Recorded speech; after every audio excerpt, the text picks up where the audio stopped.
see, we're seeing more people that are just kind of goofing off and blabbing. Exactly. So how do you rein people in, right? And that's one thing. So you have to have a leader.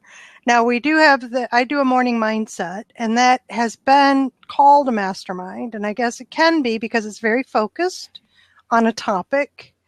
And I am charged with being the leader, keeping us on track of what was read and what is it that we actually got out of it, and sharing those experiences. So on Blab that works, but I can attest to, if we were on a private forum, we would be going many levels deeper into self-improvement, and those experiences we're not so keen to share with the world. Right. But right. They hold us back. We're still real on Blab, but there's details, Well, and everybody's at a different place. Some people are more open to revealing more on Blab, but there's still caution. Get them into there's still caution because it is public. It's, unlike a Periscope or a Snapchat that disappears, which really, if you talk to the experts, it's somewhere there and it can be found. Find it. Yeah, and other people are watching that you don't even know are watching. But yeah, because Blab, if it's recorded, it's there. There's no, as far as I know, there is no option for the person who recorded it to say, okay, shut it off. I don't want it there anymore. Mm-hmm. You're right. I can't delete, as far as I know, I can't, even if I could delete it from my profile in the replays, somebody else could have easily downloaded and recorded it elsewhere. Right. I mean, it's online. It's just flat. It's online. So that makes it accessible. So what kind of descriptions can we put on what a mastermind looks like? Well, there's different types of mastermind there groups. Definitely are. In my research and trying to, because that's what I am. I'm a research the snot out of it. I have to kick myself sometimes to say, okay, stop researching and get to work. Right. Take some action. But, they talked about that it could be as simple as a book discussion like we're doing on your morning mindset Blab. Mm-hmm. It's a good entry point. If you don't have experience with masterminds or leading a mastermind and you're not comfortable at that point, you can start with a book club where you just pick a book that's going to benefit everybody, read it together, discuss it, bring in your life experiences, etc. And then you also have like the one you're launching, which is more of a goals and strategies. So the mastermind comes together, talks about their goals, hold each other accountable, share experiences on how to reach them easier. Because I know you were very clear this morning of that word that is not high on your vocabulary list, so I won't even use it. And then the other one was you could do a guest speaker, which is similar to the networking groups that we're a part of, where there's a guest speaker who shares a topic that they have expertise in. And you can do that in a mastermind, but obviously the goals are different so that, there can be more discussion with the speaker. Teaching is another one where it's just strictly teaching and you can rotate through the members, because part of the goal with bringing different members in is, besides the experiences in life that they've had in their business, but a lot of times they come from different industries. But there are core principles in business in general that apply across industries, across niches, etc. And if I remember it, that was the ones that the main ones. So much information floating in my head. Yes. That's one of the reasons why I wanted you to co-host, is so that you could help you to get it organized out there, because I know you want to start one of your own. Yes, and I actually had a very nice meeting with somebody on that, as well as meeting with you. So excellent. So now I just got to get all the pieces in place and decide when I'm going to kick it off. But I think I'm going to probably start at the beginning of October. Okay. On mine. We have Matar. Is that how it's pronounced? And you're gone. You want to try again? So the seats are open for Q&A or share your experience with Mastermind Groups. Good, bad, any. I think you're powerful. I think it can be powerful on both sides. I think they could harm you if you're not careful. I think that, I think oftentimes that it's set the expectations first. And I think that's absolutely clear on them. Yeah, that's a responsibility of the host or leader that is forming it. What's expected of the members, and what can the members expect from the leader and the group? If you don't have that, then it's really easy to get off track, really easy to get derailed and harm yourself in terms of wasting time, and maybe spending too much time in areas that really don't need your focus for personal improvement and for the business. One of the groups that I moderate has been there since 2009, and it is a group of business owners, solopreneurs, in that we don't have employees. We happen to be in the same industry when we started. The industry was, we all owned an online marketing agency offering the same services, but we were in different parts of the country and we had different target markets. So we didn't feel that we were in competition with each other. Instead, we were gathering on a regular basis for a supportive atmosphere, because we're pretty new in business, pretty new to running an agency the way we were running it. None of us were brand new to business, but and also the recession hit. So then it became a camaraderie thing of, hey, my doors are still open and I'm grateful for that. Hey, I have $100 in the checking account. We're all going to say thank you at once, So what we were doing was we were gathering to talk about the struggles of working in the business while trying to work on the business. So it was, you could see all of us on the roller coaster of, how do I wear all these hats? Mm-hmm. When do I start delegating things? Where do I delegate them to? I just lost my web developer. What the heck am I going to do? Where do I find the tools to do, for productivity? So I'm out doing sales and my presentations are falling flat. And the group would come together and ask questions to kind of flesh out the problem. And what I found very powerful, and still find it powerful, is that they're asking questions I don't know to ask. And light bulbs will start going off in everybody's mind. And there comes that collective, the ultimate mastermind that says, why don't you do this? There. So let's flesh this out. If your sales process is broken, let's walk through it to figure out where the broken is. This has literally happened. And as we are being walked through, somebody comes out with, well, that used to work, but that's obviously not working now, based on the responses of the people you're presenting to, based on the responses and reactions to the new market you're entering. It's not the same market, so need to respond to them. And this is what I've done, so this might work as you've moved forward, right? Right. We've had in another group have had professionals come in and present with the sole purpose of guiding the business owner to think a little differently.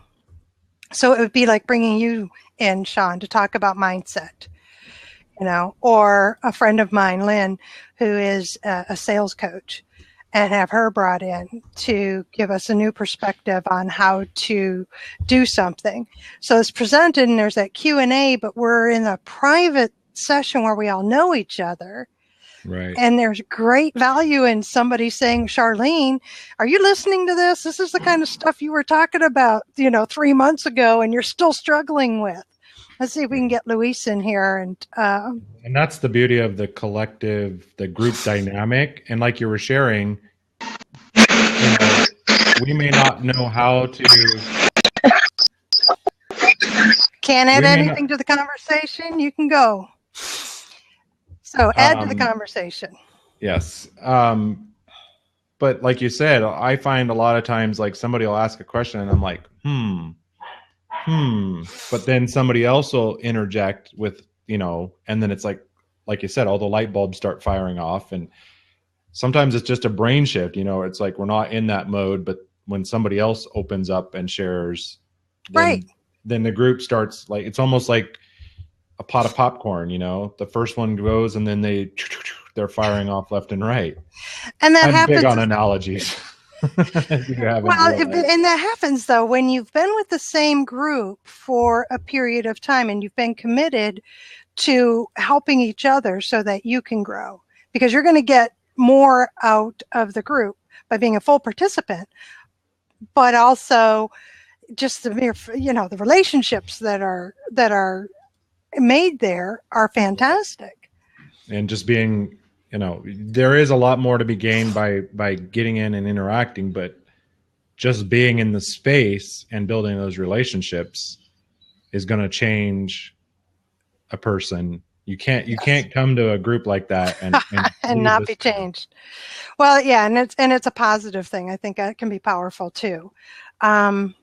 So that's one type of group. You mentioned the let's focus on a book. So Blab is a great place to start, though I do know of many who are trained coaches.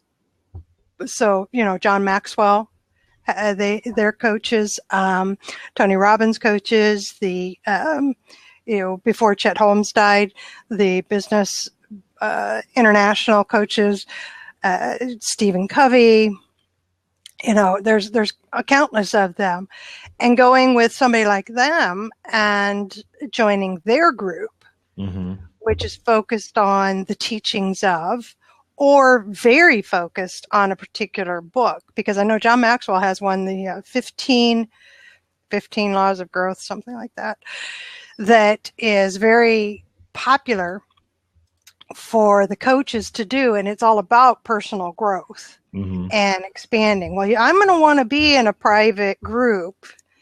I'm not going to want to be on a place like Blab for those kind of discussions. Right. I want to feel free to talk about the blocks and the the issues that I'm having difficulty stepping over, and as we talked about this morning, the temporary defeats. Yeah, the temporary defeats that oftentimes will come up and can be handled, and it's just life. I mean, we're not talking mental health situations. We're talking, I've got a business and I'm trying to grow it, and I'm trying to grow myself. So whether it's in person or virtually, my favorite platform, and I know yours is Zoom. Ian is mentioning a peer.in, and I'm not familiar with that platform, but if you can have private conversations for and peer.in is a suitable substitute, although I don't like, I've used it, and you actually get, just like with your Zoom, you get a dedicated address that you can turn it on, go in there, invite people to that link. All they got to do is go to the link, and then you can lock the room. But it's not Zoom. You can physically lock the room so nobody can get in. Right. A peer.in, it's more like closing the door. So is it almost like a Blab where we're able to privatize it, but okay, we have a full room, nobody else can come in? Yes. Well, and it's only got 8 seats available. Oh. Okay, we'll see. And on Zoom we can get up to 25. Although that brings us to another part of the issue with Mastermind Groups is how many? How many is a good number?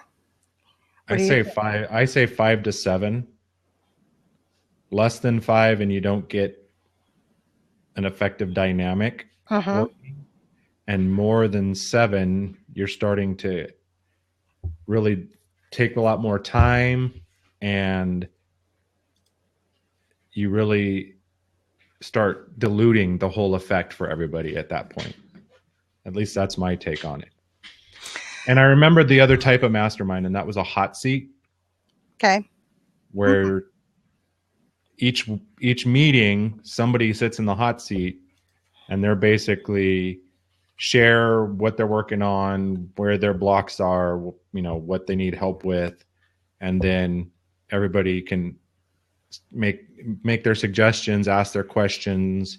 And so basically at each meeting, one person is getting the focus to help them move forward. Because I know you shared, like on one of yours, everybody gets a few minutes, a certain time slot to share what's going on, what their goals, what they need accountability on. And then there's that extra time at the end where it's more open. Like an open flowing. Q&A and... Right. But the hot seat is more focused on that one business owner for that meeting. Hi, Dr. Will. Welcome.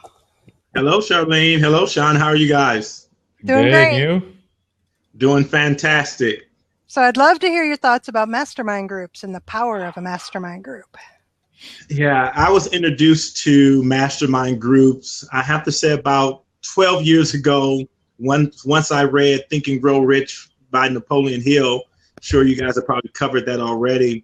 I started conducting my own masterminds about 7 years ago. And I tell anybody, if you want to talk about accelerating your life, your business, your success, you have to get a part of a mastermind. But one of the things now is, because it's the big buzzword, like when we went through the life coaches and everything, it's the big buzzword. So you have a lot of people out there saying that they're conducting masterminds, but I'm so glad you guys are doing this blab to really give people the insight on what a correct mastermind looks like. And I agree with Sean in terms of the tools you can use with inside a mastermind, like the hot seat, when you can isolate your problem, but get 7 to 10 minds on your one problem.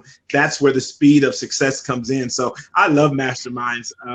I personally am a part of 3 of them, and then I personally run 2 other masterminds. So I love them. So what do you think of those? Not even what do you think? I know what you think. You've already expressed that. But describe what you mean by those who think they're running a mastermind, but they're really not. What does that look like? Well, to tell you what it really looks like, it looks like a scam. You pay people money, and I always tell people, always look at the results. So before anybody joins my mastermind, I give them the opportunity to talk with other people that I've worked with, and I let their results speak for themselves. And so when I'm asking you to make an investment, I can say wholeheartedly, if you do the work, this is what's going to be your result, or something similar to that. With everything, you can't get an exact amount, but I'm very confident that we have the systems, the tools, and the strategies that are going to help our clients. And so when I see a lot of people, when they come to me and they tell me that they've been a part of a mastermind before, and they're still stuck and they're still at the same level they were 3 or 4 years ago, I know then they were a part of not a mastermind group. And so you got to be real careful, because it's interchangeable. Like I run a mastermind. I'm looking at the question down here. Is that a mastermind or group coaching? Yeah. I think they're interchangeable, but I think the dynamics still boil down to folks that you're getting. So what's striking me is that I don't think coaching and masterminds are interchangeable. I think that a coach can have a mastermind group that provides coaching within it, but I don't think that every mastermind group can be viewed as a coaching environment. Does that make sense? I would agree. Yeah, I would agree with and I agree. Okay. Yeah. So and I think that's what Will's sharing is some people see, oh, I can start a mastermind and start making money from these masterminds.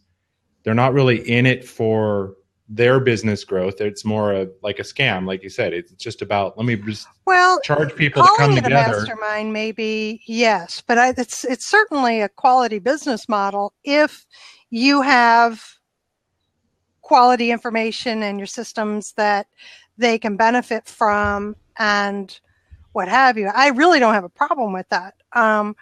What I have a problem with is, because for some reason it's a buzzword for the past year and a half, 2 years, is join my Facebook group and you will have a mastermind.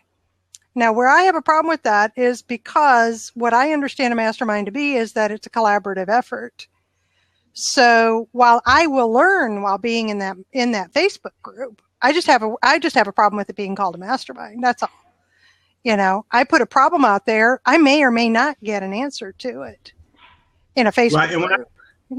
But in that private setting of having gotten to know you, Dr. Will, and Sean, and Kathy, and Sabrina, and whomever is members of that group, I know you're going to be there, and I can present the problem. I'm going to get feedback, which is a very different environment. And that's the power, I think, of the classic mastermind group that I look at it as. Go ahead, Dr. Will.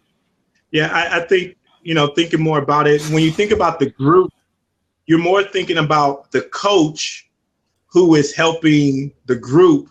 The mastermind, for me, is more of collective energy coming together where everybody is qualified because they have results in their business. It's about getting help, but it's about giving help as well, because the masterminds I run, everybody is involved in the mastermind. It's not them listening to me and waiting for me to feed them answers. And especially when you get to the hot seat, everybody has input. Everybody is saying, well, this is where I was. This was the bottleneck in my business, or this is what I did to get over that hump. And so to your point, Charlene, when you look at group coaching, I think it's more focused on the coach, whereas the mastermind, I know the masterminds that I'm a part of, it wasn't about the facilitator that brought us together. It was more so about the people that were going to be a part of the mastermind. And so that's where I was going with it. Right. Yeah. So, and that's coming up in the comments too, is if we go in with the mindset that I'm paying for a mastermind, I want to hear from everybody. It like you said at the beginning, it's about expectations. If I'm going in with the title mastermind, I'm not expecting group coaching where all the information comes from the coach. I'm expecting that everybody involved is going to have input. And they may, it might be one time when they don't have input, but the next time they do, because that's the dynamic. But it's not all coming from a single voice.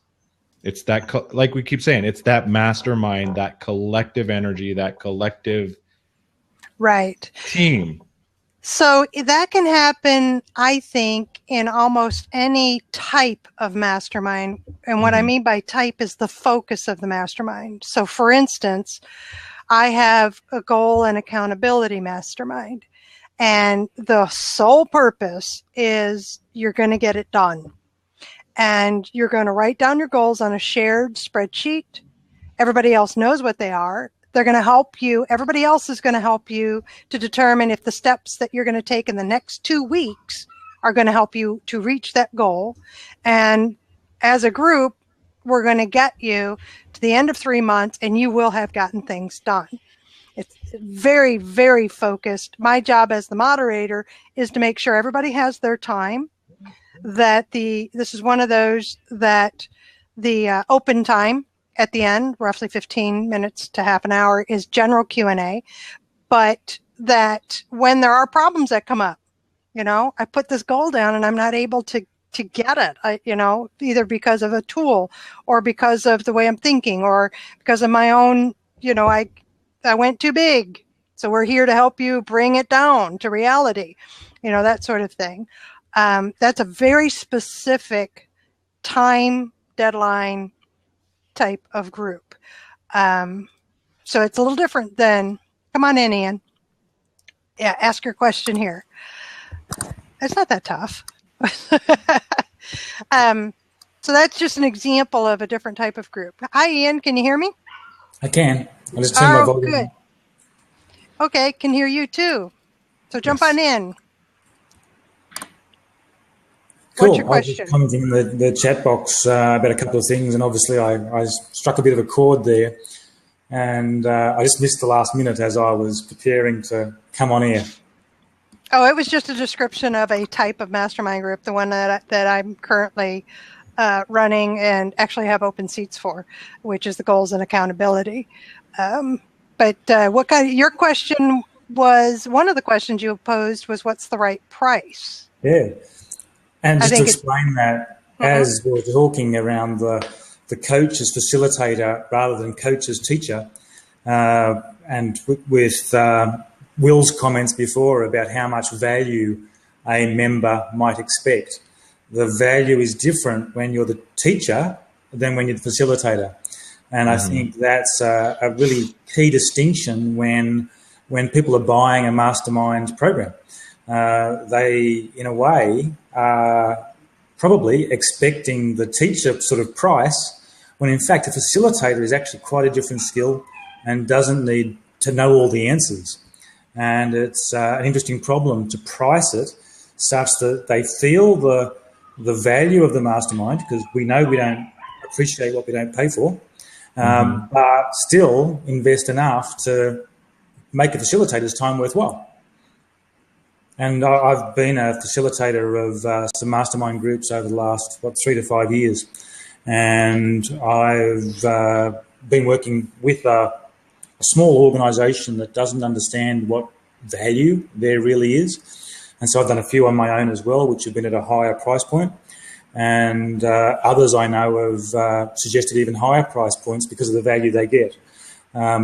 And I'm fine charging more money, but the question really comes down to, well, where is that right level when there are different expectations around the room of what the value of that mastermind group should be?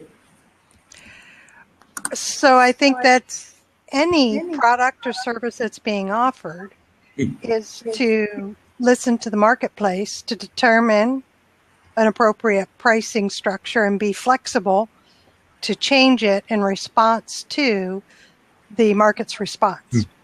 Now there's the generic umbrella. And it's a very wide range. You've got masterminds for millionaires and the masterminds for the people on $20,000. Well, and that's true. That's true. So masterminds I'm familiar with and that I run, they're priced anywhere from $49 a month to $450 a month. And they're a little different in each one. The expectations are set ahead of time. This is what you can expect to get based on what other people are saying they got. And, you're welcome to come on in after I have vetted you and you've signed the agreement that you're going to be a good member. Because I have rules of conduct. I don't know about you guys, but I literally have rules of conduct. You will be nice. You will take your turn. You will be quiet when somebody else is speaking, that sort of thing.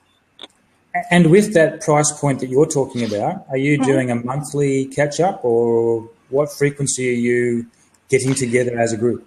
So there's a 3-month goals and accountability, and that's the $49 a month. You actually commit to 3 months. It's $147, and you meet twice a month. Shared spreadsheet. My job is to make sure that you are on track and doing what you said you were going to do when you came in, and make sure that you have your time on the floor. And I've had to not shut people down, but rein you in, because you are so off track. You who are trying to help the person that's been, presenting their goals and what they plan to do, you're not being helpful. And then the $450 a month, that is a month to month, that's invitation only. And that is after and it's usually me that's doing the inviting. I've watched you for a while. You've been in business for, maybe 2 to 3 years. You're stuck. You've been making some money. You've had some success in terms of you've been able to support yourself.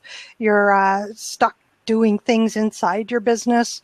You want to learn more, but you don't want to learn like go to a specific type of teacher or coach. Oops. Uh-oh. So Ian, the pricing question and what you shared earlier about pricing it tied to the value that someone gets out of it, it elicited a thought in my head. Do we think that by pricing it higher, we attract a higher level participant? I do. I noticed that the people I attracted at a higher price point were bigger teams, bigger organisations, and we're talking, small businesses, really. I'll make up some numbers that I recall. It's probably changed a little bit. But let's just say at the $100 a month price point, you'd get the solopreneur, the stay-at-home mum that's really started doing it full-time. And when you get to the $300 or $400 a month, which is where I was playing, you're getting people who are running 3 to 5 person organisations. They're your IT support group or something like that, where you have a manager role actually existing. And you'll get a bigger player just because the price point's higher, and they think I'm a bigger boy, and they buy into that. And what I found is they always get more than that return, 4 or 5 times that, without even thinking about it, because they're focused on working on their business for even that one time a month. And I actually do some teaching as part of those ones.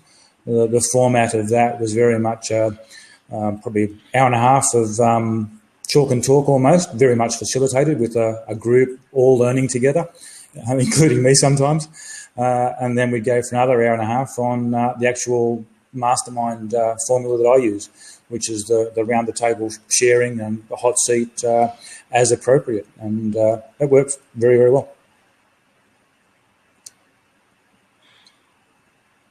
So did you catch all that discussion? Because I know you were... I caught most of it. It sounded great. I fully trust that you guys had a terrific conversation, I was just prepared to fill you in, because I know sometimes when you drop out like that, you miss part of it. So...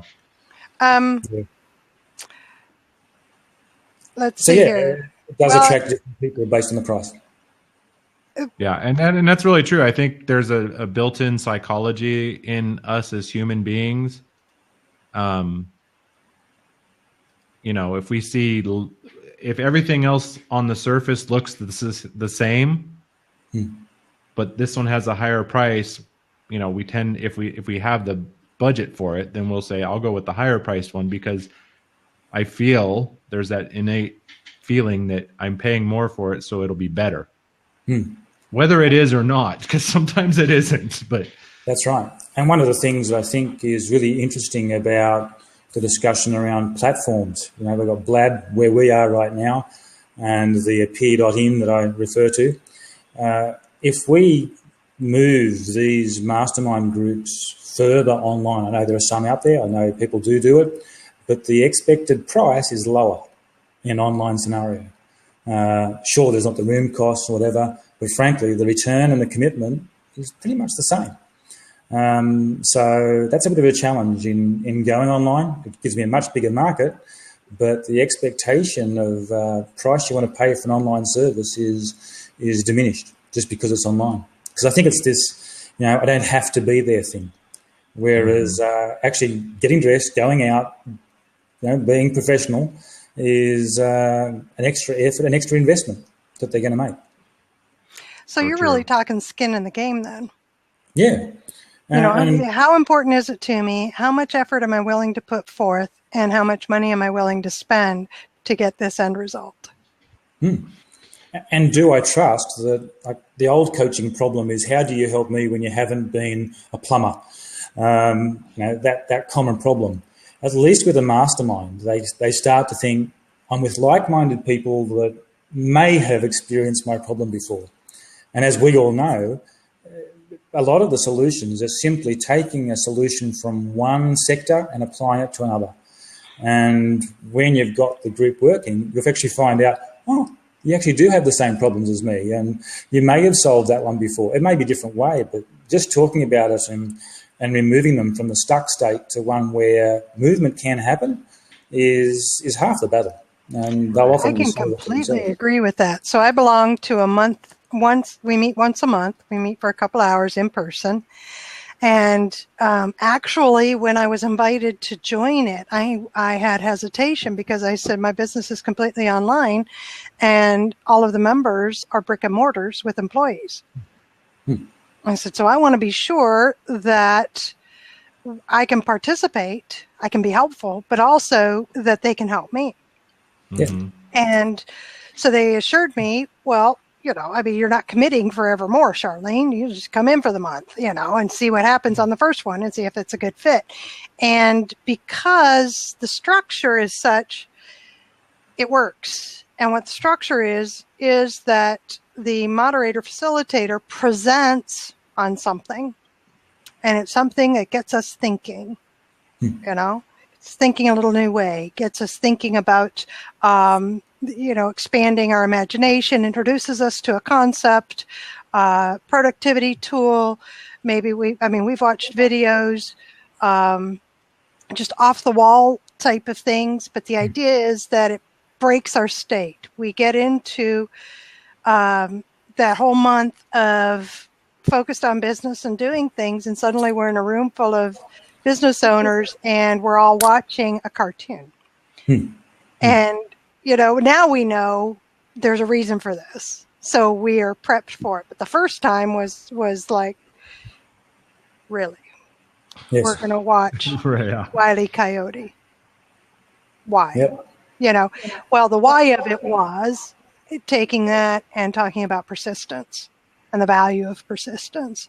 And then it generated the conversation, and it was open forum time. So we as business owners were able to talk about how that applied in our business and how that applied. In some cases, it applied to employees. In other cases, it applied to vendors. In other cases, it applied to just my getting past whatever roadblocks there are to get things done, you get around a problem, or what have you. And of course, the moderator was able to keep us reined in so that we would always come back to, so how does that really relate to what we started talking about with persistence, And I found that to be very valuable. When the difficulty with online when it comes to pricing, I don't think is the mastermind group. I think it is in terms of charging for a mastermind group for online. I mean, I've been doing it since 2009. I think the difficulty, and one of the reasons that I'm so glad Blab is here and we're able to do this, is that how effective can it be online? Can it be as effective as if I were in person? And honestly, I keep mine capped at the type of people that I feel comfortable working with and moderating and having in a group. I can have a group, and I've actually participated in one of Fortune 100s that these are major corporations here. These people are dealing with dollar amounts, and we're talking finances and bringing in the pros and what have you, which I thought was great. That doesn't suit me, and that's not where I'm comfortable sitting in. So you find the group of people that, and sometimes you just jump in. Sometimes you just jumped in because you've seen a couple of them hanging out someplace like me and Sean, and you say, well, I'm willing to give her a shot. It's only 3 months. Or meet privately and get vet each other, so to speak.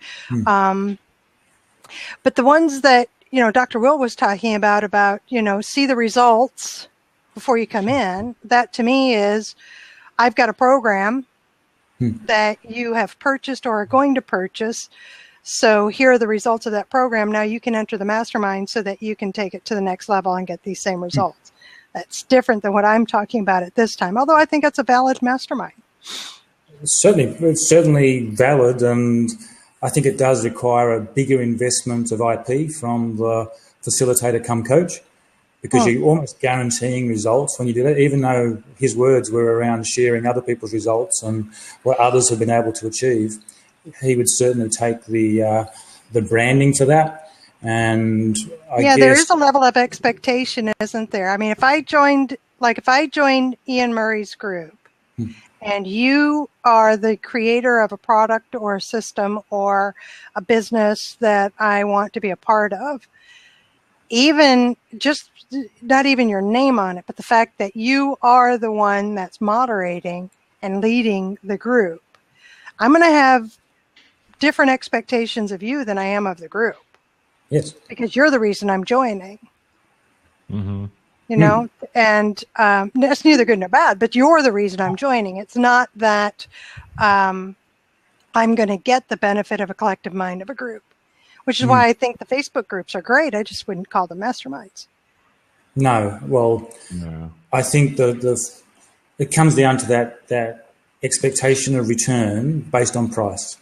And with Facebook groups, it's apart from the barrier to entry of a closed group, it's perceived as free. And No. I've had some people try to sell me. I shouldn't say that. My apologies. Yeah. Where my mind was going is I've actually been invited to Facebook groups where price of entry was $5,000. Oh, sure. Yeah. And I'm looking at who's leading it, and I'm thinking this would be great, but I wouldn't call it a mastermind. And I am not going to be in a Facebook group where I can't see people and I can't. Yeah, the only way I could see that working is that the Facebook group was not the primary interaction. Right. That was more for the day-to-day. You still had your bi-monthly or indeed whatever frequency where you're actually getting together virtually or in person. Indeed, I've actually seen I came across a group. It's all very high level, 6-figure, 7-figure business owners. Yeah. And a lot of them, with multiple streams of income coming in, and they have their mastermind meetings. Then they also do like trips where they're going and doing like, heli skiing somewhere. And then they have other trips where they're going to an impoverished area to build schools or something. And so this is the whole collective mastermind. There is the masterminding and sharing, but then it's also sharing other aspects of life. And that one tends to be, people in midlife. Not a lot of young people just starting out, but it's just still out of college. Pretty focused, though, isn't it? Yeah, it's very focused. No, it's very focused. Okay. Hi, Michael. Welcome. But they have a group where you can have your day-to-day interaction. No. Oh, cannot. In and out. Okay. There it is, Michael. Okay, thanks. You got it now. I didn't mean to interrupt you. Go ahead, please. That's cool. So I was actually about to just suggest one other little angle while you're warming up. And you, I think, Charlene, were alluding to the ongoing program structure where you may be just running ongoing, and at some point a new person might come in, someone else might leave, go a bit further. Oh, yeah. What I've done most recently was a model where I recognised the churn that creates in a normal group. And each time someone comes in, you've got to go through the system a little bit and get them on board and build trust again. And you tend to lose something with that in and out of the group. So I've more recently tried things where it's a 6-month commitment. This team is coming together for 6 months. You pay the one-off fee up front, and you stay the 6 months. If you do leave, you leave. In the next 6 months, it's a whole new group. Of course, what happens, hopefully, is 80% keep going anyway. But you get that chunk of time where the group's going to be working together. And I found that worked. I certainly had it work with one iteration where there was a good flow through to the next. And really believe that's maybe a better model for getting the trust level high enough, quickly enough. Oh, absolutely. It has to start with a commitment. It has to. Now, the one I've been moderating since 2009 that we have the core group still there. We've had new ones come in, but it's at the request of the group. You know, somebody's left. Somebody's left, and the group says, we're still together, and this is great. A couple months go by. Can we get some new blood in here? Who do you recommend? I'll approach. I'll invite, because it's invitation only. I'll invite, but and I being the leader is fine, except you're the ones wanting. What do you want? You know, do you want a business like ours? Do you want somebody with a different background? Do you want somebody that's specializing in something or a market, or, you know, what is it we want? And then what'll happen is I get recommendations. Well, here's some names. Here's some people that I've known for a while. I think they make a great addition. I think they fit really well. And then I extend the invitation, and I have a private meeting beforehand to put my own view into it and kind of vet the person. Are you ready for a mastermind? You know? Yeah, and then you have Sean, who has his little zoo there. And then we welcome them in on a trial. And everybody knows that the first meeting or two, it's a trial on both sides. You know, we're prepared for that. But it's not a churn and burn. Yep. Just so you know, that would destroy a group so quickly. What size groups are you talking about, Charlene? Well, anywhere from 6 to 10. Up to 10 are strictly goals and accountability. That's it. 6 is a good number. 8 tops out for the month to month, because we need to make sure everybody has their time. We need to make sure that everybody's getting their answers, that they're getting the value out of participating as well as getting. So anything more than that, and it dilutes the trust. But I also, now in mine, I encourage everybody to connect outside, you know, and just simply let them know that that's an option. You guys can talk to each other outside of this group. But I don't have a supplemental meeting place to the groups. That is up to the individuals. And so far that's worked for the groups that I run and myself, because it's really truly about the health of the group. And the healthier the group, the better you're going to be, the more your business is going to grow, the more you're going to get out of it. And if we start diluting it with too many platforms, or we're used to talking face to face, and now all of a sudden we're in a typing mode, because I can tell you every single one of them that have, and you know, there's not countless, about 100 or so right now, will catch me on Facebook and they'll do a private message. Can you get on a video call real quick? Because we can do it through Facebook, you know, and they do it with each other. I do it with them sometimes. Yep, you know, just touch point. But those are the relationships that are built after some time. And, you know, the resources now for each other, which is my goal, ultimately, as the moderator. Yes, I bring my own thing I'm usually the marketing expert in the group. But that's not the focus of the group, is to learn marketing. It is when somebody has an issue with marketing or research that they all just turn to me, because that's basically my role. If I'm going to participate, is, well, I can answer that. You know, so your fees are primarily then to be the organizer and the moderator, yes, not necessarily to personally coach. That's correct. Yes, my consulting and one-on-one working with the individual business owners and businesses is separate from the mastermind. It's not to say I haven't been hired by people in the mastermind groups, because I have, but that's after that's their decision. I don't sell. Nobody sells in the group, actually. That's one of the rules. Relationship. Yeah, it comes out of the relationship. And actually, one of my rules of conduct is you don't sell in the group.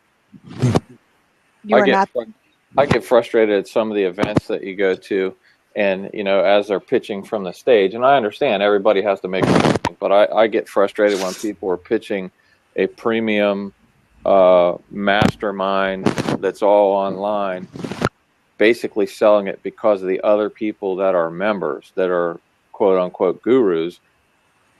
you join the mastermind, and obviously you're not going to have any access to these people anyway. But it's just that type of mastermind that just frustrates the heck out of me. That's not a mastermind. It's a scam to sell. Well, I don't know that it's a scam.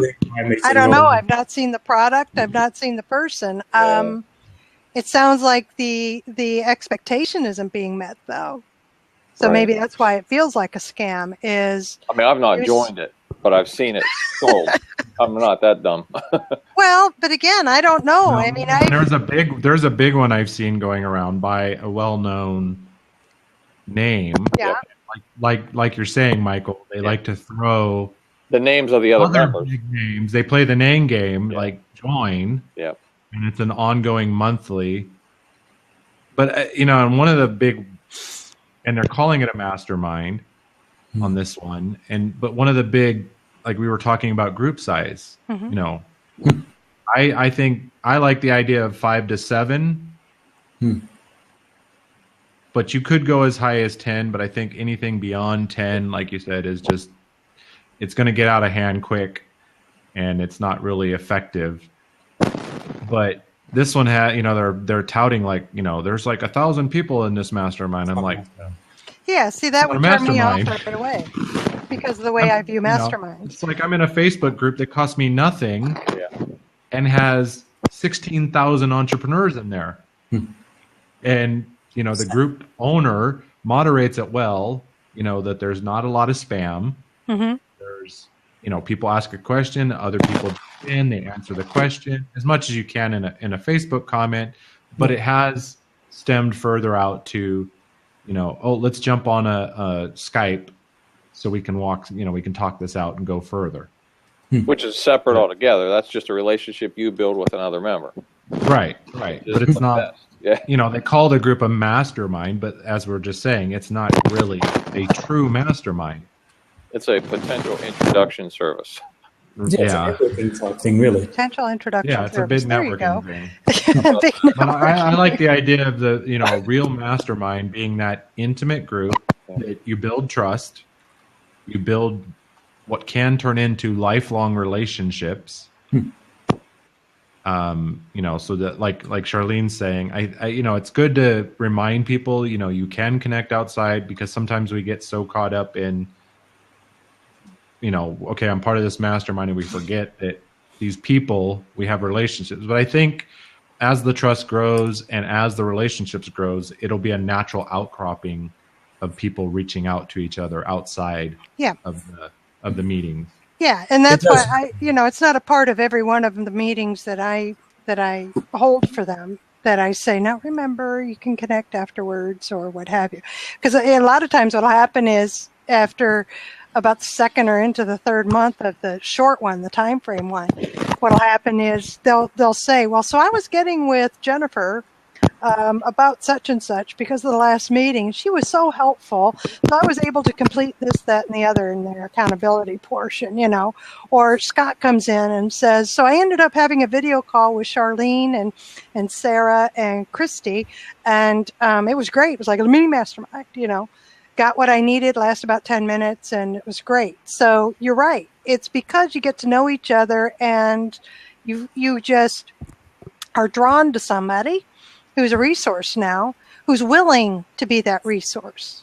Because there are times when, I have to turn people away and say, I'm not the one to talk to you about that right now. Or the favorite, well, we are now approaching consultation, and my consultation fees are, so how serious are you about, and it really isn't that direct. It's more of it sounds to me like you really could benefit from bringing me on as a consultant because, but even then that's outside of the group. It's outside of the group. So I guess that's another interesting one, Charlene, to our comments before about coaches facilitator versus coaches teacher. And what I've found, I'm pretty cluey in like the marketing space and others as well, systems particularly. And when you're in the room, I think I've set the expectation I'm a facilitator. And in doing that, I'm almost working to cut myself out of being in that selling position. It's just a risk I've taken. And that's why I charge more, I guess, for the second series of masterminds that I ran, with the idea that's what I do. I'm not there to generate the high-value coaching program out of that room. Because really, in a way, these people they're doing a really good job to be self-sufficient rather than adopting a coaching program from the start. And so it's a different model to me. I like that. And that's very similar to my approach. In all honesty, what I love about being just the moderator, because I can't be an active participant.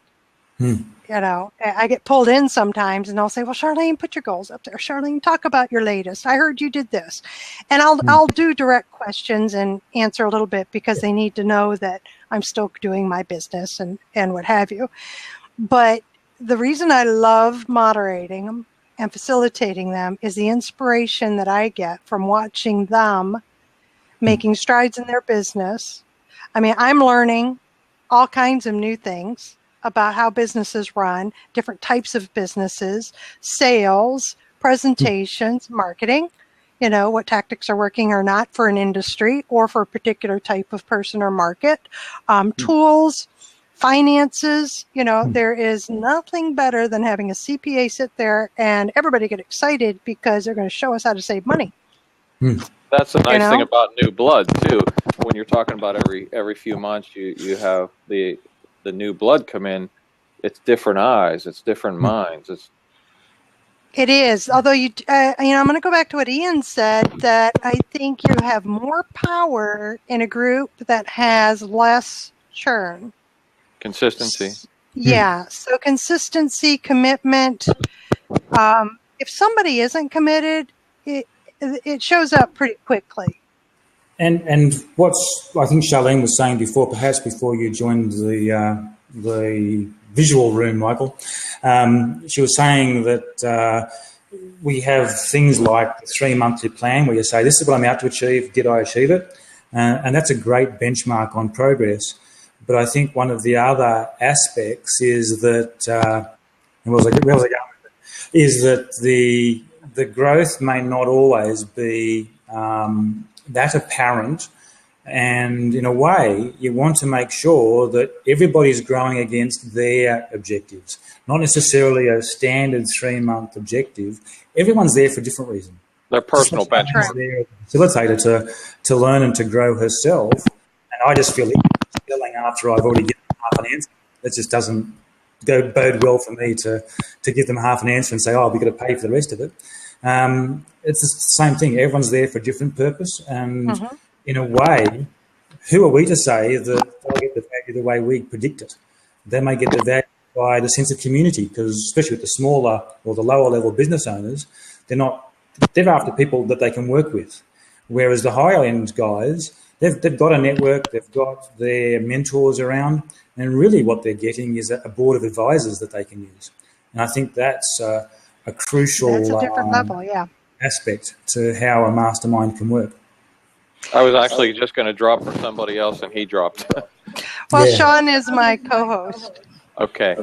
So I would be happy to jump off and he can get back on. And we're echoing somewhere. No idea. I'm in a big room. It could be that. Well, okay. It's just very intimate now, isn't it? We've just got 6 people watching us. Well, I don't know what we said, Ian. Must have been something that I said. I'll take responsibility. I'm the newcomer. All right. So let's talk about the different types again. You know, so you were alluding to the higher up you get in your business, you know, so if I'm a business owner, literally I'm the business owner of a private business. You know, it could be a manufacturing concern, $50 million a year. And I have 100 employees, right?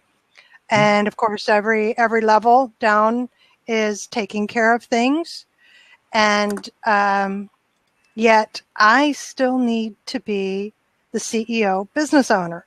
I'm the one that comes in with a vision that makes sure the C-levels know where we are going and why we're going there, so that they can trickle it down to the employees throughout the company.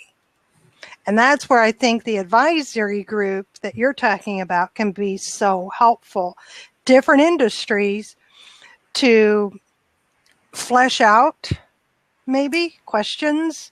Maybe I don't even know what the question is. I just know that I am hitting my head against the wall.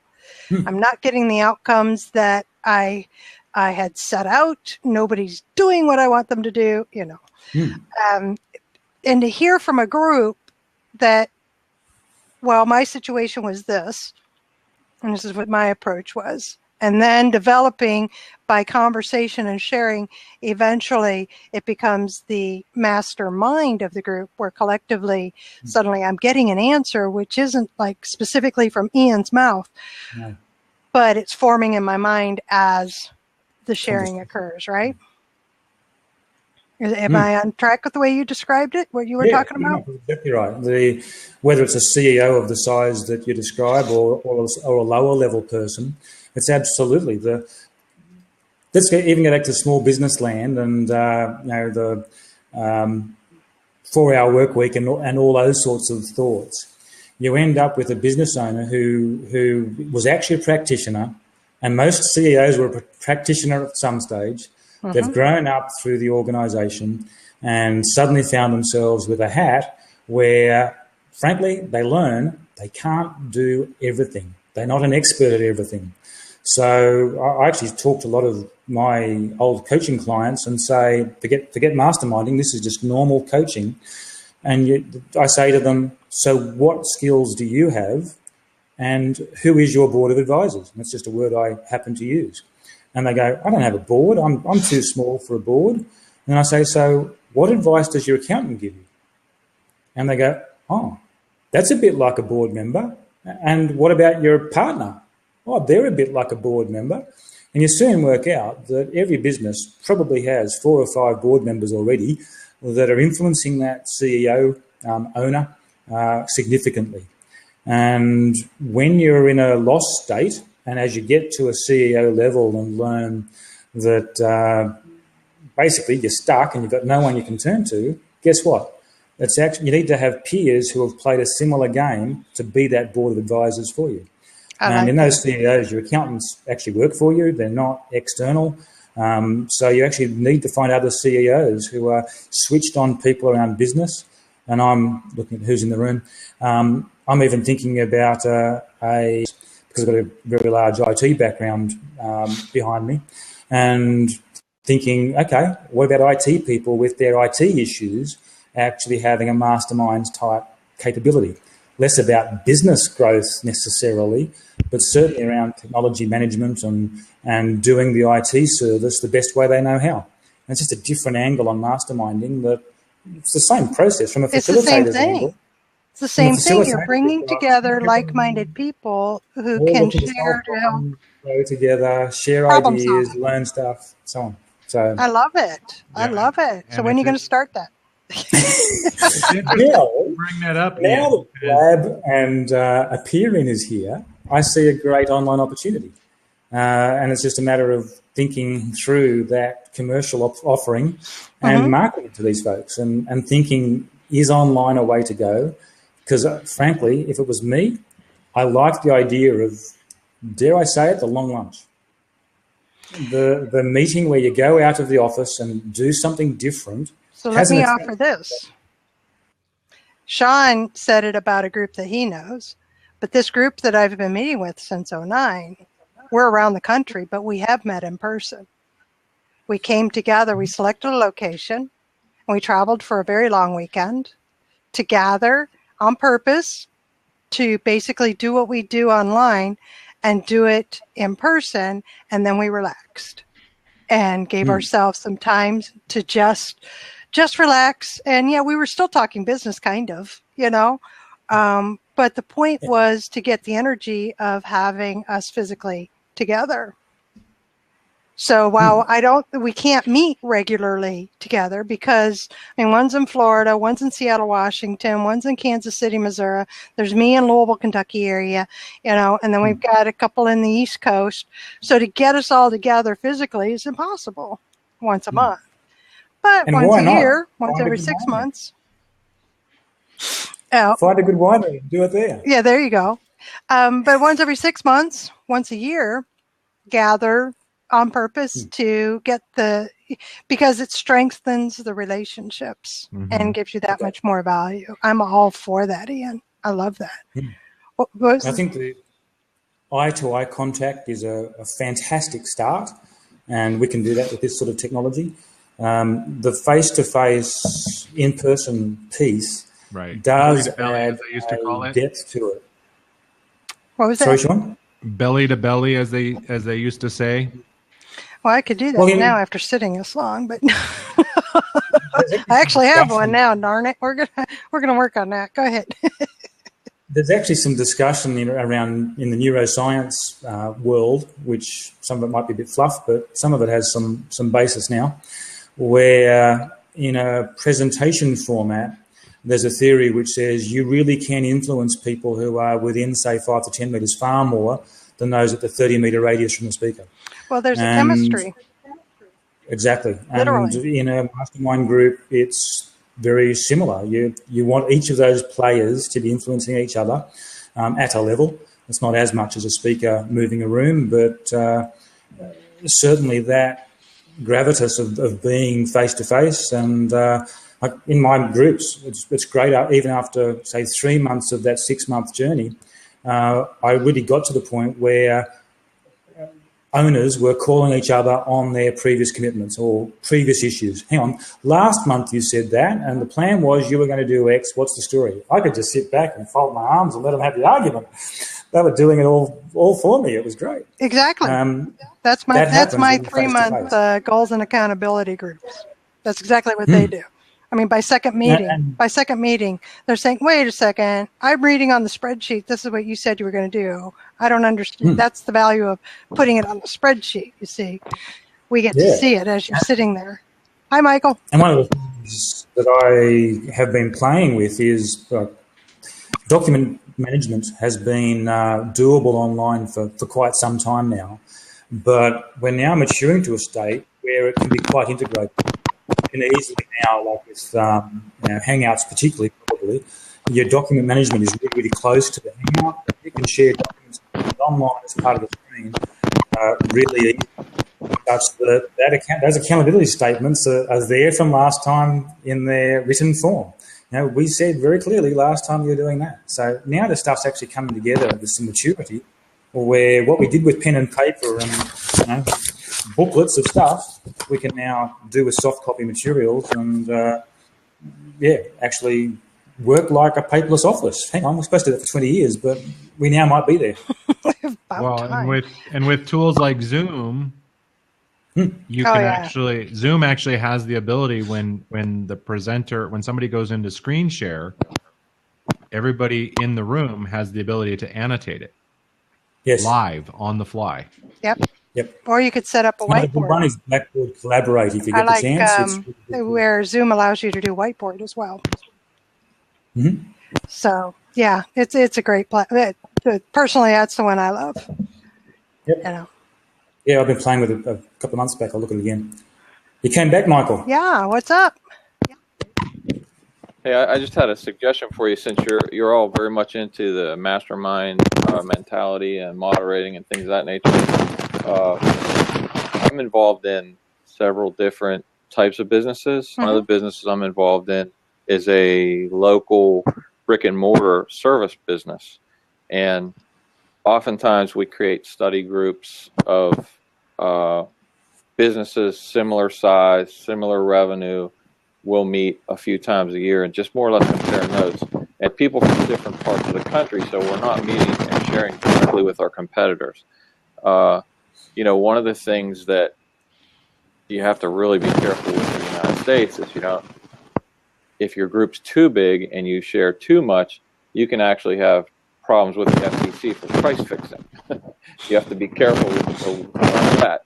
But I was just thinking, if you would actually strategize the creation in your industry or different industry of a mastermind group, like you said, for the owners, the upper level, but then strategically craft a mastermind that the owners could force their upper management to participate in. and you would be moderating both groups. And yes, that would be an amazing thing, because there you go, Ian. It's actually, if you think about that, that's extremely powerful, I think. Yeah. What an impact we could have on that business. Absolutely. It's learning and development, with a mastermind. But you're not relying on the owners that are the upper members to necessarily pass it. That way that the managers can share freely. They don't really intersect, but you're having a direct effect on both. Right. Without having to know what the organization is really doing, because while you're a facilitator, especially in a corporate context where Charlene and I have obviously played, they'll do because we'll drive them somewhat, but they'll do their KPIs that get them accountable for what they need to do. And then you can just put your pure facilitator hat on and go, so what are your KPIs for this year, That's Mr. right. Director of? And let them drive their bus. And that's what I do best. In the comments, we have Chuck is asking if Michael could restate that again. Yeah. I'm sorry, I would have to charge for that. No, I'm kidding. No. Basically,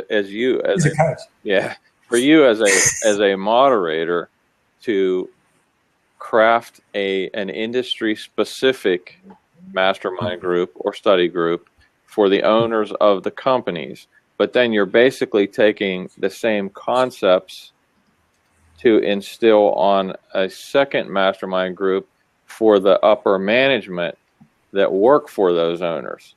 So you're getting a two-pronged mastermind effect within the same business structure, and you could definitely have a huge impact, I would think. Yeah, I can definitely I like see that. Now, for me, my focus has been this past year on the solopreneur.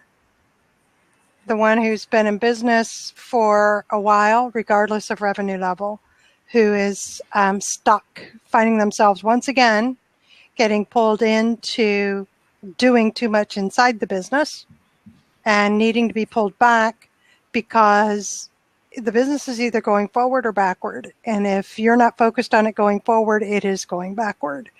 So what I've been doing the past year, specifically in the goals and accountability group that I have, is the solopreneur. The other one is different. Again, it's business owners who have a business similar to mine, and it ranges in revenue from $50,000 a year to I think one's getting ready to top $800,000 a year. But they're still a single owner. They have no partnerships. They have just teams that they bring on. They don't have employees. So, and then, over the years I've moderated different types, but right now the one I'm focusing on, because it's been so helpful in getting these solopreneurs to grow their business, is the first one is get together for 3 months, meet 6 times, very goal oriented. You accomplish something, you get things done, and the group is helpful in helping you to determine that. Well, so here's a for instance. Had one come in and she filled out the spreadsheet and it kept going and going and going and going, right? And every one of us looked at it and I could see in the room nobody wanted to say anything. So I just said it. I said, I didn't want your to-do list. That's not what we're here for. That is not the point. That belongs on your desk. Woohoo, yay, good for you. But no. What is it on that list, if anything, that is going to move your business forward? Is going to get you more sales, is going to get you better follow-up with your customers, is going to help you to complete projects more quickly, better. What is that? Not the, I need to check this, I need to go here, no. What is it that you ultimately want your business to be? And by, let's see, it actually took her, if I remember correctly, it took her the 4th meeting. By the 4th one, it was shrunk down and things were getting done, because as she was trying to think like that, she realized that she was thinking like an employee. She was not thinking like the business owner. But it does no good to just say, you're not thinking like a business owner. She needed to see it and start doing it. And like I said, I think it was about the 4th week, she came back and that list was really small and very, very different, because it came out Well, what came out was, yeah. well, wait a minute. These are the things that I started my business to do. I'm no longer seeking out speaking opportunities. I've stopped creating product. I have stopped doing the things that were the point of my business. That's what got her thinking. And by the end, she'd gotten speaking engagements, and she talked to the right people, and she got guidance from the group on how to figure out where she needed to be in some areas, just as everybody else did. So that's been my space for the past, definitely for the past year. And that's what my goals and accountability group is all about. Now, having said that, from there, I invite and offer an invitation to join the month-to-month, because you're doing things, you're getting things done, you're excited, you're growing, you've got more vision for your business, and if you're not careful, you're going to end up going backwards again. You know, it's great to join the 3-month again, but you need more, because now you're ready to delegate. You've been handing off tasks and that sort of thing. I do have one question before I leave. You're not hogging up anything. That's the point of this. Is we want Q&A. I want experiences. Please. And you're willing to come in, and there's more people that have been in here, and they weren't ready to come in. So. Okay. Well, good. I appreciate that. What roughly do you find is a price threshold for an effective mastermind type group that you're talking about?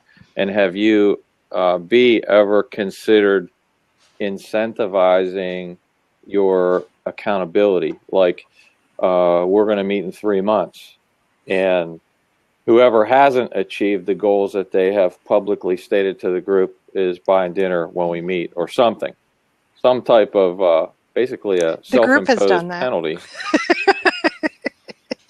Yeah, the group has done that. Price point. The next round's on you. Honestly, it's totally dependent on the purpose of the group. Honestly, it is. And sure. What kind of range are you? I realize that's a tough question, but what kind of range are you seeing? Not just yourself, but anyone effectively charging where people are comfortable and happy. I guess you get results, you're happy no matter what you're paying. I was invited to a group that's $25,000 a year. And I looked, and it wasn't a group that was really good fit for where I'm taking my business. That's the only reason I didn't join, is because I looked and I said, where is it I want to take my business? Who is there now? And what is their focus? And it just wasn't a good fit. It was focused on initially the foundation is based on somebody's business model. But it was the group that actually, that's why I was okay with it being called a mastermind group. The group got together a couple of times a year, actually once a quarter, and spent 3 days together while meeting like this in between, 3 days together, and they were focused on making money, growing the business, what's working, what's not, that sort of thing. It was just the energy of the group. It just wasn't really suitable for me. I know groups that are free. I've got groups $49 a month to $450 a month. It's totally, again, it's how I price it is based on what is being offered through the group.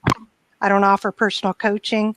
I participate in the higher dollar amount, but I also bring in experts from the outside if the group members aren't able to come up with the answer, or if they ask for it.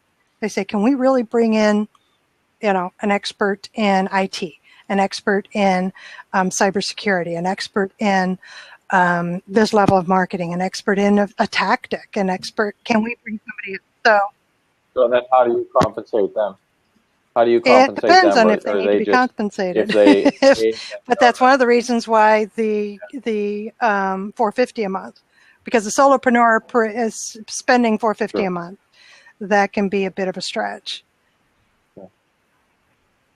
I understand. And when you bring those experts in, you're pretty sure it's either it's a discussion around fee or free, right? If the expert's coming in to solve a problem, they've probably got an expectation. That is the underlying of every group. You do not sell to each other, nor is the presenter going to sell to you. But if asked a direct question, it's perfectly okay that the presenter says, "This is what I charge." Mm-hmm. Yeah.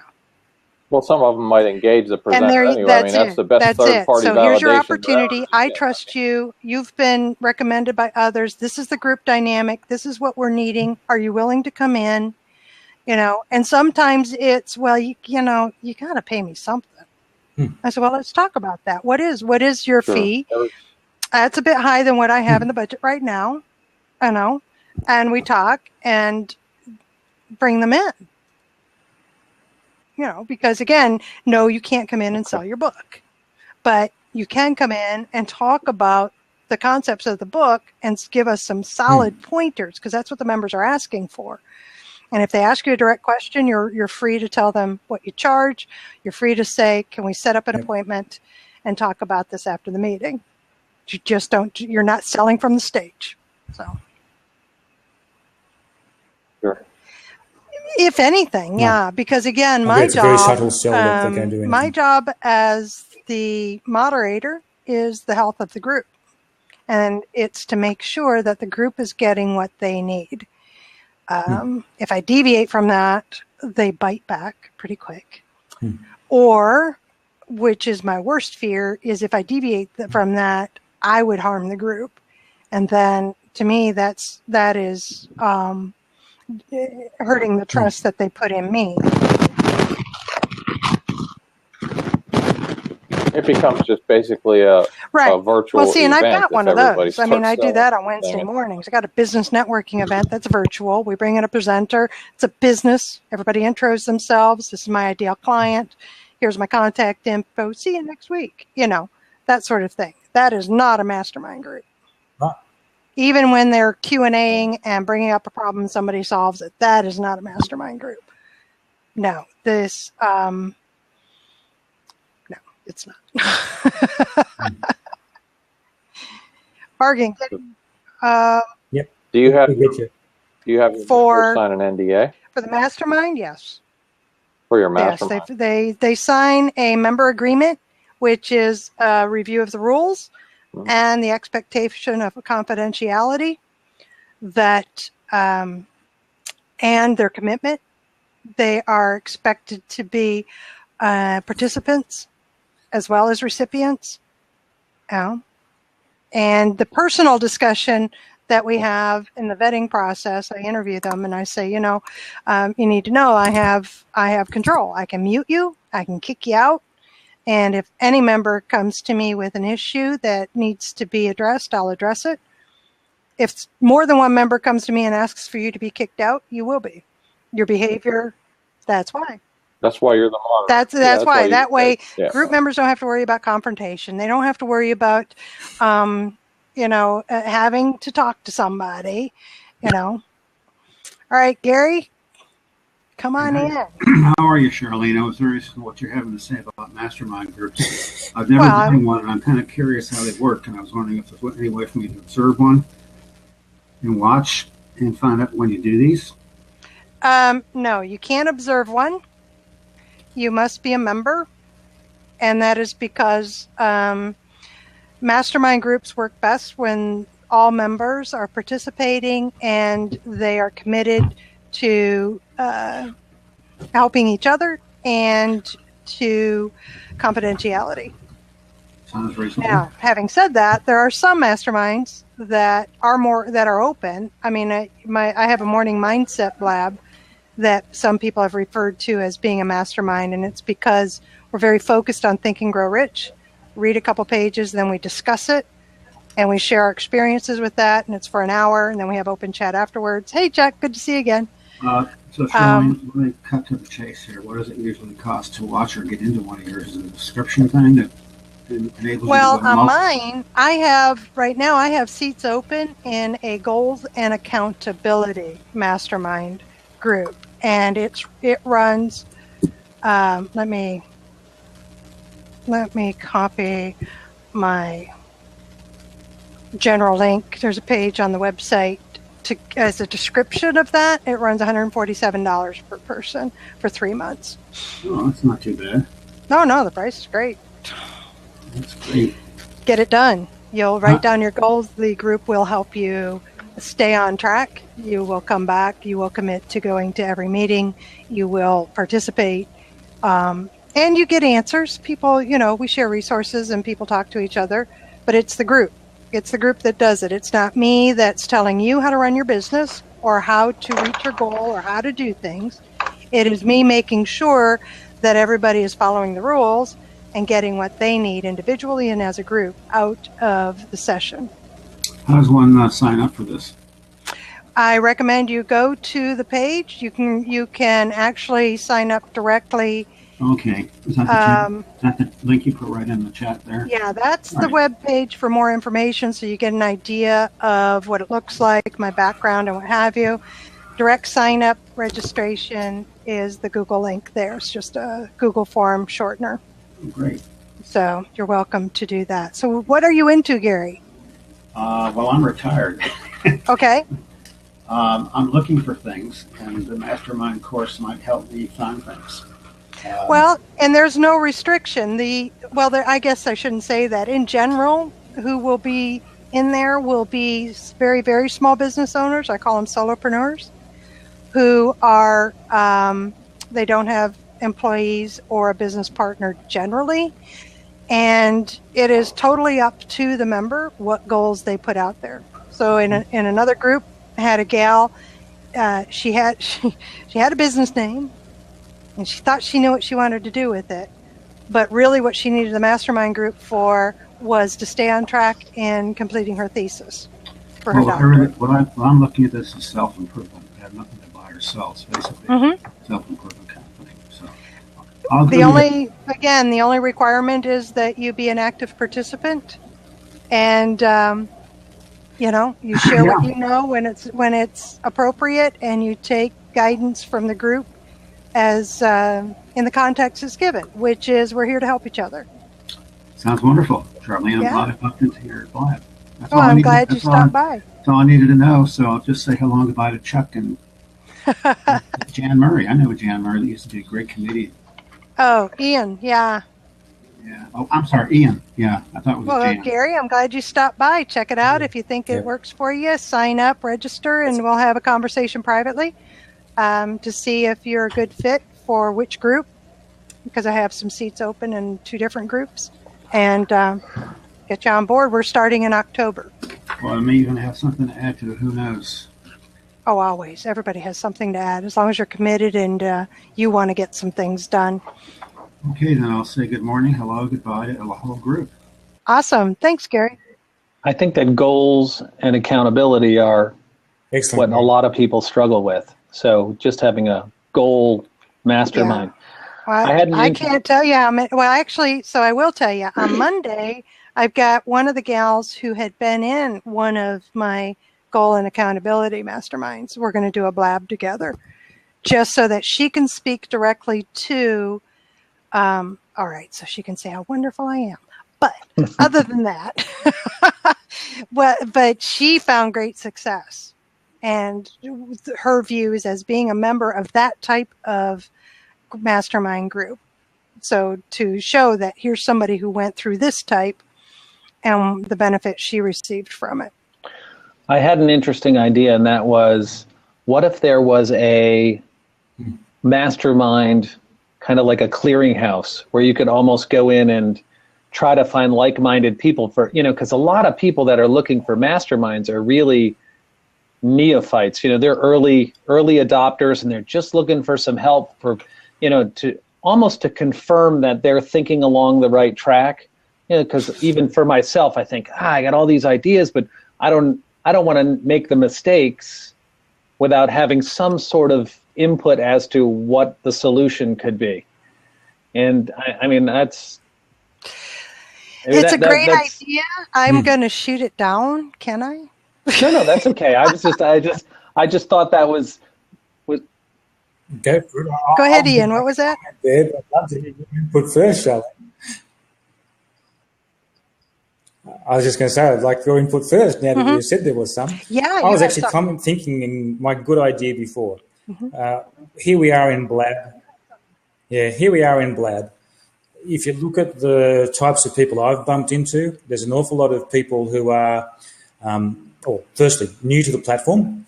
They've got a problem straight up, and they're listening to a lot of the influencers on the platform to learn how it works.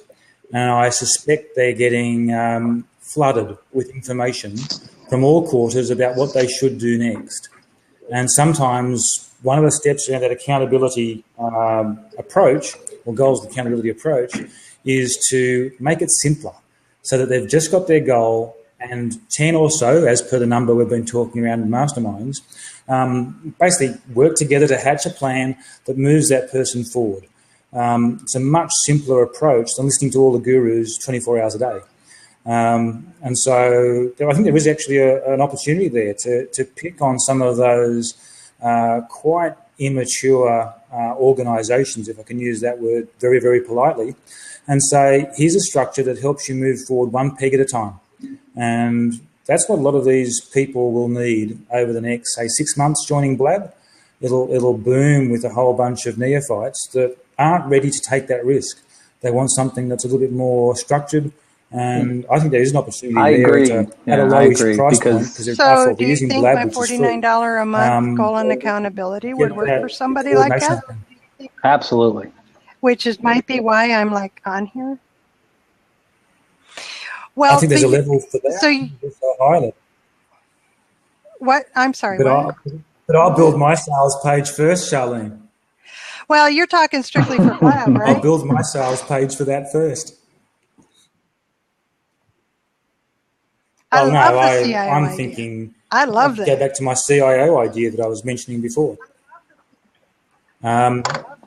So, and I don't know who have we got in the panel. I reckon there's something here where all of us provide something of a combined service in a way. If we could systemize something in common, I think there's actually a significant opportunity. And you got to keep it pretty. You got to be pretty simple with it, because I know I've gone and seen people that are speakers and they present this system, and I'll go in and they'll give me 10 pages worth of stuff that I should be doing, and you don't know where to start. You don't know which end is up, and nobody's really come up with a good, just step-by-step process.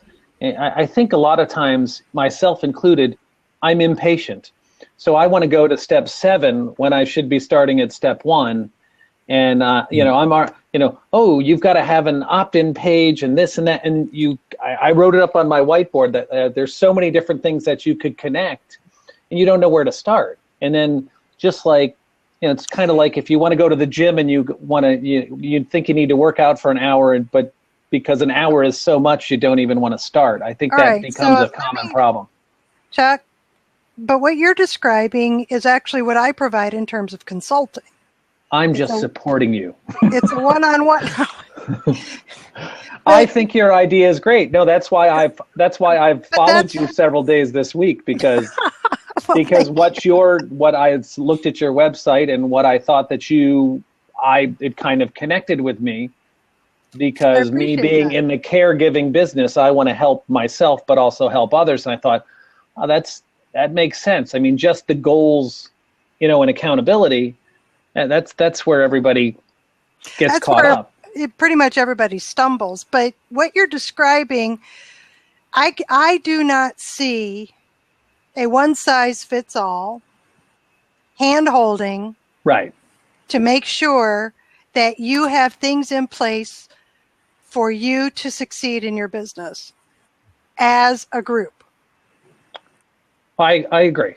Because what will happen even in the mastermind group is you're going to get 5 or 6 people coming up with different perspectives. And if you're not careful, you could become even more confused, especially if you're a neophyte, right? Right. Whereas if you're using the mastermind group and it's effective, but you reach a point where everybody's input is too much, that is the indication. And often, and I'll say it as a moderator, other members will say it. This is the point we recommend you actually go outside. Let's get you with, get you with a consultant, get you with a coach, get you with an expert to move you forward and hold your hand or do something, I mean, for instance, I'm consulting with, I was brought in as a consultant to a solopreneur to help him with email marketing. And we've got our time frame, we have the end goal.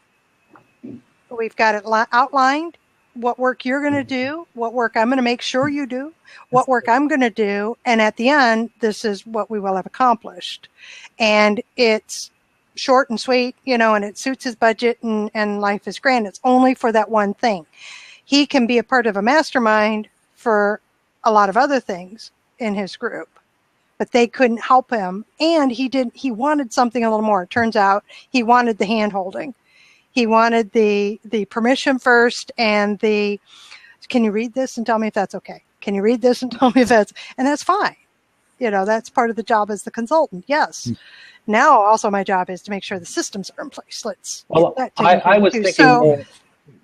I was thinking more of like an introduction to masterminding. It's and all right. So that's my 3-month group. Yeah. Yeah, that's why I'm saying that makes a lot of sense, because once you get beyond that, then you can go and start narrow it down to more subject specific, where people, obviously, like I gave the analogy earlier of medicine to specialties in medicine. Yeah.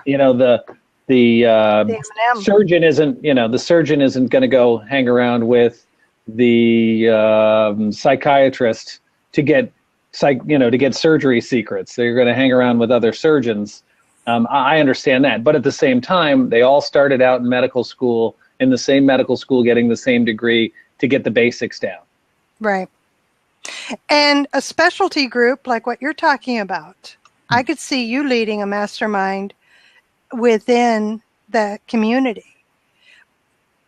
But I would think it would be in terms of personal growth and in terms of having the security of knowing I'm in a group of people who get it. Right. Because now you're talking a very different, very specialized type of mastermind group, which, in a sense, the solopreneur can be in my kind of group and feel very comfortable because they're in a group of people that get it. They understand the overwhelm. They understand the bright, shiny object. They understand the getting derailed. They understand the panic that can, they get that and it's at a different level than the panic of somebody who's a CEO who's on the verge of an IPO, right? I mean, that's a completely different... Whole different ball game there. Yeah, right, I have to run. It was good to have you. I got to go to work. Glad you're here. See you later. So that's why I was talking about different masterminds. Thanks, now we can talk about maybe their specialty groups. And that alludes to what Michael had talked about earlier, which was almost like a study group.